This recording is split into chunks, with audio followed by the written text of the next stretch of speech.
More than 1 million Austin water customers remain under a boil water notice. Good evening, I'm Robert Headline. And I'm Britt Marino. Thanks for joining us. And while you still need to boil, Austin city leaders say you no longer have to conserve. Austin Water says the Ulrich water treatment plant is now back online and water production has reached normal levels and it is stable. And now crews will collect 45 water samples from across the city to be tested.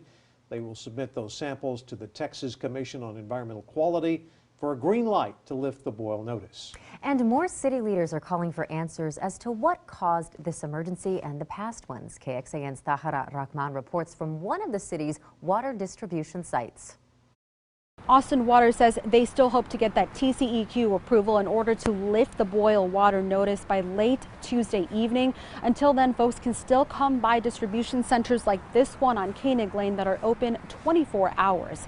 Meanwhile, Mayor Pro Tem Allison Alter says that she has some questions. She wants to know what kind of risks neighbors may have been exposed to before that boil water notice was issued. We also spoke to another expert who explains why it's a little bit surprising that Austin would issue a citywide notice. Ken Henderson is trying to keep up with the water needs of a 6-person household. Gathering a lot of water as much as I can. Austin Water still says the boil water notice was caused by workers' mistakes, oversights in how they treated the water.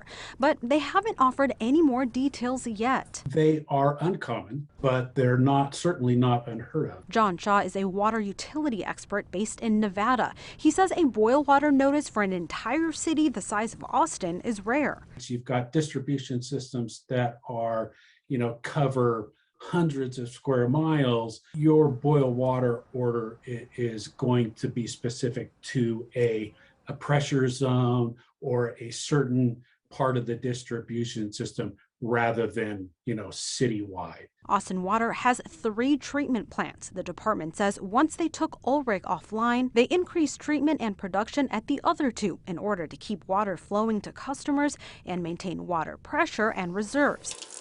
The agency says water from all 3 plants ultimately mixes together, so they had to issue a boil notice for the whole city. We also need to understand the pattern of events that we've had. Mayor Pro Tem Allison Alter also has questions about other water quality issues, such as a bad smell caused by zebra mussels back in 2019. She's calling for an external audit of the Austin Water Department. Austinites are resilient, but resilience doesn't mean that you shouldn't expect and deserve to have basic services. Mayor Pro Tem Allison Alter says there will also be an internal investigation into this emergency, as well as hearings in front of the Austin Water Oversight Committee. And of course, there's also a push for a special called meeting in front of Austin City Council members. All of that, Alter says, is to help rebuild trust with the public.